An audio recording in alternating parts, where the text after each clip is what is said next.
Hi everyone and welcome to Chelsea Fan TV. Before we get into this video, I'm going to tell you about our channel sponsors.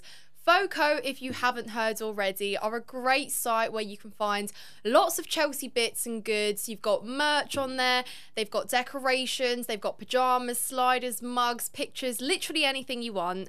And the good news for you is you can get 15% off at checkout by using our code. It's cftvyt. 15, it will be on screen and in the description down below for you. If you want to see some of the stuff they sell, then check out our Instagram page and our YouTube shorts. We've got a video of Alex unboxing some of the stuff he received. There's some really good things, guys. Make sure you check them out. But enjoy this video. Hi everyone, welcome to Chelsea Fan TV for your post-match pod. Chelsea just beat West Ham 3-0 away from home. 3 goals, another clean sheet. It's 2 wins in a row. It's happy days here in the studio. I'm Nina, and joining me today we've got Cam, Scott and Benny, your usual lineup, here to give you the breakdown of the game. Boys, what did you make of that performance? It's another win away from home. Wow. That's all I can say. Speechless. Best performance I've seen all year. Wow. A lot of positives to take. Wow. Just wow. That's going to be, I think that should be the caption. Wow. Wow, nothing else. Unbelievable. Yeah. Boys, Boys? what's your thoughts? Yeah, I second what Cam said with a few more words. Best performance we've seen all season for me. The all-round game, I think we control West Ham really well. Don't think there was a poor performance from anyone. Even the subs I thought came on and kind of stayed to the level we were at. And yeah, 3 goals, could have been 6 or 7. Can't really complain, to be honest. Yeah, I'm with Cam. Wow. That's the old wow. But yeah, no, I agree. No one really done anything wrong. Players did well. Everything was planned out at how it probably should have been from Maresca. Subs were great. I'm more happy as well with the defence wise, as we with the pressure that came onto us, we held up our own. It's a good thing to see because there's been previous games where we've failed to do so. Yeah, all round, there's not really much else to say too much. Go to Brighton and do the same thing. Just continue keep going game by game. Keep the ball rolling. Game by game. Keep the ball Can rolling. we make it 3 in a row is the question, Yeah, and I of think course. that's what we really are striving for now, is some consistency. And Benny, you make a great point about everyone having a good day. We spoke about how rare it is for everyone to have a good game, a collective performance rather than certain individuals bailing us out of a game. Today, everybody lived up to their expectation. Everyone defended as a unit. We went forward as one. Nicholas Jackson on the double, an assist for Cole Palmer for that 3rd goal. What a day for Nicholas Jackson. And, you know, he's received criticism. I'd say we've all been there at some point questioning Nicholas Jackson. But today, what a way to prove that you deserve to be trusted as that out-and-out number 9. From the offset, I mean, I think it was the first opportunity of the game, wasn't it? Balls Yep. come in, a lot of space, and, I mean, pretty poor defending from West Ham, but looked up, acres of space, ran into it, and I thought, oh, there's no one there supporting him. Guess what? Jackson doesn't need it. Slotted it between the keeper's legs, cracking finish, and that wasn't enough for him. 14 minutes later, got another one. Bam. Have to take my hats off to that guy today. He was absolutely fantastic, and I said it on the stream, I've been his biggest critic in this room on weeks he hasn't been the best, but today, so happy for the guy. He was unbelievable, and that's, without him on that pitch today, then, you know, wouldn't have obviously been the result that we got. So well done, Jackson. No, I agree. And I think I brought up on the live stream, but he played like he had a point to prove almost. It was like, to him, the last game was not good enough from his perspective, and he needed to do better, and he played like he was possessed today. Yeah. Like that was a great performance. I think hopefully starting to prove some doubters wrong, showing that he can lead the line for us, at least for where we're at now. And, you know, if he carries on this form that he's in, 4 and 5, that puts him 2nd currently as things stand, behind Haaland in the Golden Boot race, which is mad to think. Yeah.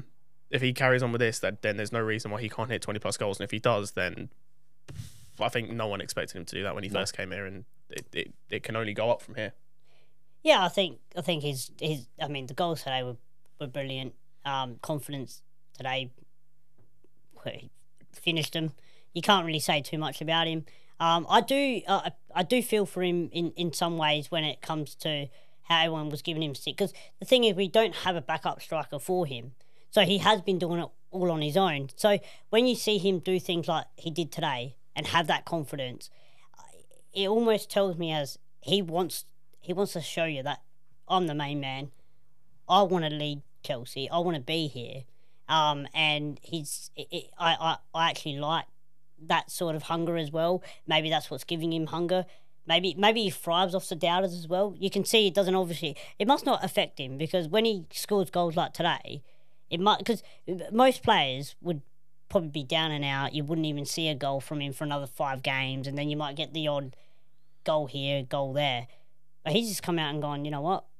I'll just score another 2. Yeah, and he thrives off it, He doesn't does, it? We talk about it. He loves it, and he is someone that thrives off scoring goals, and we saw it last season. He loves to be on the score sheet. He loves the fans singing his name, and you see it with his celebrations as well. He's almost got that kind of cheekiness to him where he's almost like, yeah, there you go. I told you I could do this, and I love it. So it's great to see, and the maturity in the finish as well, particularly in that goal. It was just the outside of his boot, wasn't it? It was almost like a pass, but he backs himself. You're one-on-one with the keeper. We've seen him in many occasions kind of freeze and go for the wrong decisions, but he made the correct decisions today. So Absolutely. Pleased for him and very let's much. not forget the build-up play as well. I mean, Yeah. four passes, absolutely broke down that West Ham team in central midfield, and you know the ball come through to Jackson outside of the boot. But just, I mean, the one-touch passing today, not just that, there was a couple other moments.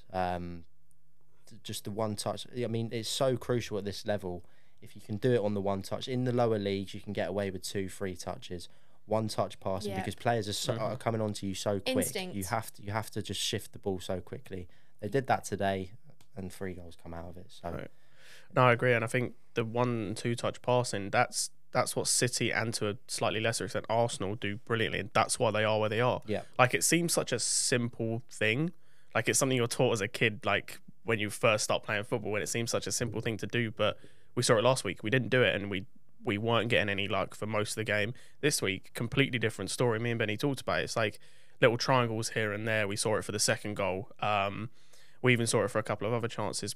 It just breaks up a team so much more. You start to see gaps form. You start to see space for players to run into. And when you've got the likes of Palmer, Jackson, Madueke, Sancho, even those off the bench, they can hurt you if they get space. Like, we've seen that. And hopefully, if we have games like we do today going forward, we'll see it more.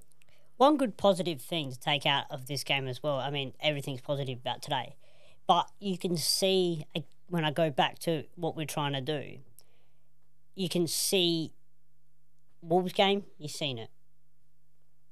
This game, you've seen it. You can see our patterns of play and how we want to play. Yeah. And I think out of everything, under everything that we're seeing, we know what we're trying to do now. We know, and that's a good positive for me. Whereas we go back to last year and things like that, and we used to sit there and go, what are we doing? How are we going forward? Why are we? I don't understand what we're trying to do. Why are we playing like this? And one game we beat Everton, the score that we beat Everton, then we go and we look completely different. But I think the games that we've watched now, you know, when it worked, and you know that we're still trying to do the same thing. We're not changing how we're playing. We're still playing the same way. But the quality is now starting to fit. Today you're seeing it. Wolves, you're seeing it. Going forward, triangles, things like that. It's playing from the back. If it keeps going like this, then you can only build for positives, not negatives. So yeah. I agree, yeah. And, well, let's talk about our star boy, Cole Palmer. And I just want to read some stats here that the BBC have put up that only Kevin De Bruyne has been involved in more Premier League away goals in 2024 than Cole Palmer. And that's 3 goals and 8 assists for him. So those numbers just, speak volumes, right? What Cole Palmer is. And even when he seems like he's subpar to the amazing self he is still so integral to the side. Scott, what do you make of that? I was just about to say, this season so far has been an example of kind of the opposite of last season. Last season was the Cole Palmer show. Like, it was him or nothing for most of the season. If he wasn't involved, nothing was happening. This time around, he's getting involved in the goals and whatnot, but in terms of actual play, he's not getting as involved as last season, but he's still there getting the goal contributions, getting involved in when he can. And even when he's having quiet games, you look at Wolves, for me, was not to the level I expect up until he scored. He scored a goal and got 3 assists. Like I think he got a goal and 3 assists. I know he got 3 assists. You can't really ask for more. Today, wasn't as involved as you like, still came up with a great goal and was involved in playing more in the second half. And It's a lot of people sort of doubted, didn't they? They went, oh, he's not going to be as affluent as last season. He is. I was going to bring that up actually, Cam. When you said that about Cole Palmer, and you can just see it. He did it against Wolves. He did it again today. I think people aren't giving him enough credit at the moment, but I think the boys. Do you know what it is, Benny? It's other teams that hate to admit it. Yeah, it's. Oh no! When he plays for England, everyone loves him. Okay, all the collective clubs come together Bring and they on love Cole him. Palmer. Yeah, I'll get Palmer on. He's our best player. When they're in their own clubs, mate, they hate to admit it. He's not going to be that good for you lot next season because it's club rivalry. Yeah. But they hate to admit it. They know he's an absolute threat, and he's going to score against. If you watch, and he'll probably score against you when we see you. Whatever club that is, it's all of them, not just one. That's it. Amazing. Yeah. Well, we talked about collective performances. Let's talk about our midfield today because Enzo Fernandez, following his absence against Bournemouth, where he was out due to illness, comes straight back in with the captain armband alongside Caicedo. What a performance from both of them today. Is that fair to say? Yeah, I think what both way of them to come back. Yeah, I think both of them played well. Enzo played well. He looked fit. Looked hungry. I think all the players. We can't really say too much about any of them. I think they've all just done what they needed to do. They did a job, and it's probably the first time we're actually gonna put it out there and go, who do you pick on? I don't think there's anyone. You can't really pick on anyone because there was nothing wrong with any of it. Yeah, okay, the goal from West Ham was offside, but at the same time, they were offside because of the positioning of the fence. So people seem to forget that as well. People just go, oh no, it's because we were lazy. Well, there was a period in the first half, wasn't there, sort of 10, 15 minutes where West Ham had a few chances, but actually, I think Chelsea learned from that. And the second half, there was nowhere near. They'd got nowhere near the same amount of sniffs on goal that they did the first half, which is we've seen it before where in the first half has been chances, and it was against Bournemouth the whole game, just getting battered on goal. But we had that 15, 20 minutes where fucking hell, okay, we need to change shit up here. Yeah. And they learned from it in the first half. Second half come out and they didn't get a sniff on goal really. Nope. Great game management though that is from us, isn't it? And we talked about control and how much we've lacked control, where even when we do take leads and we retain leads, etc., it often leads to inviting pressure upon ourselves because we make mistakes, we're a bit erratic in our decision making, but we managed the game very well there, Cam, as you say. And even with Kudos's offside goal, there were moments I think around that chance where we looked a little bit shaky, looked like we could concede, but we were on it, shutting down any threats that were coming down, on top of our game defensively, and that's why we got the clean sheet at the end of the day. But yeah, as mentioned, Caicedo assisted Jackson's second goal. I think great play from him, so it has to go without saying that he is improving so much in this Chelsea side, looking more comfortable by the day. But yeah, great. Defensively, I think we looked really good. What did you make of that back line today? We saw Wesley Fofana as a right back. Did you think that was something we could see potentially if Malo Gusto continues to be absent? Is that something you would want to see? Yeah, definitely. And just going back to your point quickly, obviously what you said about the game management as well. I think, just little things with Maresca, like Palmer. I think Palmer's getting kicked the shit out of a little bit. And straight away, Maresca brought him off. I think the right players come off at the right time. But as sort of going back to that, as we mentioned, I think there is starting to be a bit of a core, and with Maresca, there's no second chances. So the Sassy last week was shit; he was out. This week, I thought the back four were brilliant. I thought Cucurella did well, and I thought that the players that he brought in this week did a good job. And it's just nice to see him testing players out and not playing the same back four every week, because you see this too much nowadays where they put trust in the same player. If he's shit one week, we'll play him the next week. But I think the only real back forward change that we have had to do is that right back position, right? Yeah. We've got no Gusto, Reece James, etc. So that's just what's going to happen, unfortunately. But I think the one thing I do like is, again, I said it earlier, you know now, at the moment, Sanchez, Cucurella, Colwell, Fofana. Is that the strongest back line, would you say? I would say with when he's picking the back line, it's been like that now for the last three weeks or so. You know that they're going to be in the team. So when we go back to the core and trying to make that team as a togetherness, I think maybe that's another reason why maybe Sanchez's confidence is starting to pick up a little bit, because now he's starting to realise he's back four, maybe not back four, but he's back three. He knows, okay, Cucurella's going to be a part of my back, Colwell's going to be a part of my back, and Wesley Fofana. Mm-hmm.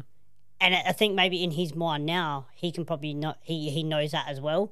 It's very important. Maybe the right back position, yes, we need to get that a little bit sorted. We don't know. We've Gusto being compared injured, to where we were at, I mean, a couple of months ago, I think to have one position where we're a bit. I think so too. Yeah, I think. Yeah, I don't think Let's it's a. not I don't forget think. Yeah, I don't think it's a big deal. To be fair, I agree, and I think what makes it easier is when you have a guy like Tosin come into the game today and show no sort of like rust or lack of understanding of the system or anything. Like, he came in and looked like he'd been the starter there for the whole season, and it's too many times I think last season and I think this comes with, like you mentioned, the chemistry and understanding. We saw chopping and changing. You'd have one guy come in and he'd look rusty because he hadn't played in a couple of weeks or 3 weeks or whatever, and he'd be playing next to a guy he'd played with once in like a month or something. But now we're seeing guys come in, and Tosin can come in, play centre back next to Colwell and next to Fofana and look comfortable, and he looks fine. And I think it was actually one of those games from where I think if he continues how he played, all of a sudden there might be a conversation, him and Fofana, who starts. But then that, I think you can have that if you've then got a position like you mentioned, Benny, where you've got Cucurella as a guaranteed starter at left back, Colwell is the other guaranteed starting centre back, and when he's fit, James is the guaranteed starting right back. You can have one centre back. Okay, do we start Fofana this week? Do we start Tosin? You can have that because the other three are sorted. I know these guys are playing with Sanchez in goal, and I know the level they're going to play. That way you can change. Man City do that all the time. Arsenal have done that. Well, not so much now, but and it's a good thing to have also. But if you've got some chemistry there that we're starting to see now from Maresca and Chelsea, then it's a good start, because we haven't had that for a long time. And I think we just go from, and we just want to hope that players keep fit. I think the fitness level at the moment, touch wood. I was going to say, you better be touching wood there, Benny, with what you're about to say. Touch wood, but I think Maresca, from what I've seen, his in-game management's great, and I think his with players, injuries and things like that, I'm starting to see a bit more of a care for him, more of a, okay, it's not worth having you in the squad today, or it's I'll give you a rest, or there's a lot more team management from what I can see.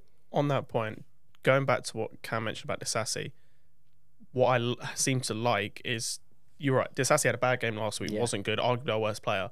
Comes on this week with 3-0 up, in a better position, didn't put a foot wrong. Looked like he was comfortable, was able to get into the game, had a nice moment. He had that little triangle, I think, with Felix. It wasn't Madueke, was looking comfortable. That's the right thing to do. That's the absolute right time he probably sat on that bench at the start and thought, I'm not starting for a reason. So when I come on, I want to do fucking well. Yeah, and it's like, it builds confidence. And all of a sudden, you've got guys who are in the squad who might not be getting all the game time as much as they want, or might not have had a good performance. They start to gain some confidence being on the bench. No, okay, I might not be starting this week, but I know I can come onto the game and still be at a level where I can still help the team. Yeah. And it just breeds the whole team and raises the floor. A huge part for a new team that's pretty much had near enough a wipeout is creating spots that players drive to get into, because it just creates a desire in the team. When you've got desire, you've got passion. When you've got passion, you've got hunger. And that's when you've got hungry players, that's when you're going to start challenging for titles. When you've got players that want to, I need to get in that team this week. That's what you need. There's too many teams nowadays that go, they haven't got many options on the bench, okay? Put yourself in this scenario. The big players on 200 grand a week, they might play shit one week. They go, I'm 200 grand a week. Gaffer's going to start me next week. Chelsea's not like that. Because guess what? there's a lot of players on 200-300 grand a week, and there's a lot of players on 70 grand a week.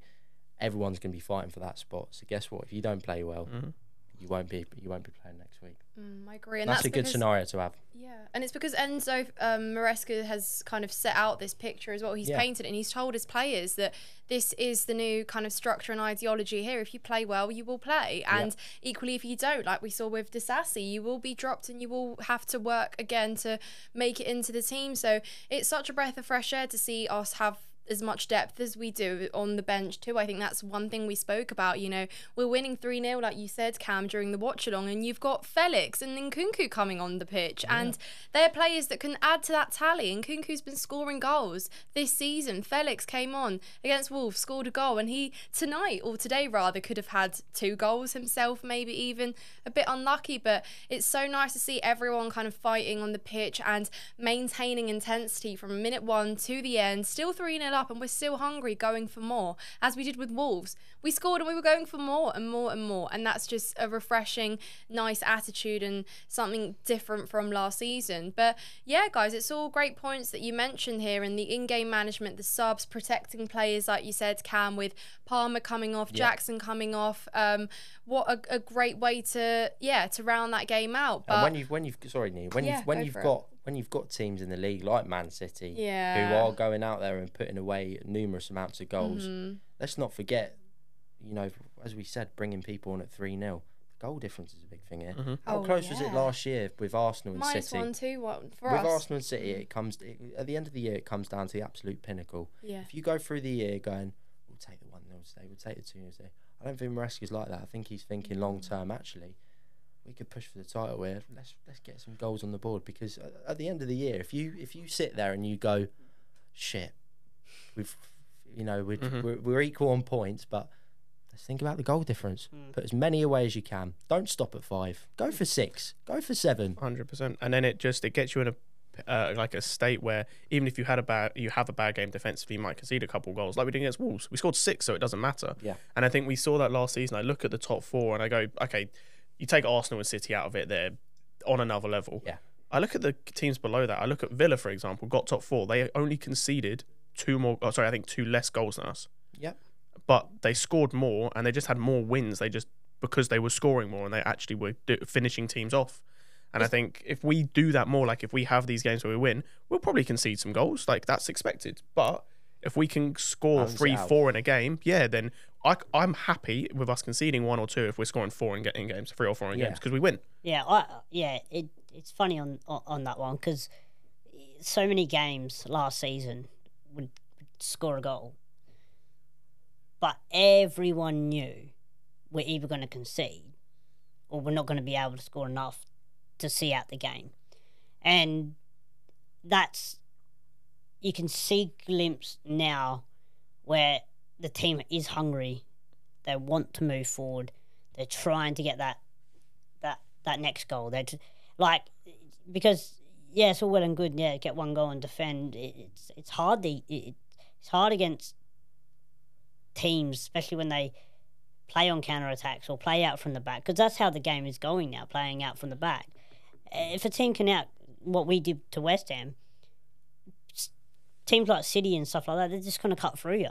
You don't spend over $1 billion and just want to get one and sit back. You shouldn't anyway, but... Yeah, you just, you need to... I know it sounds harsh.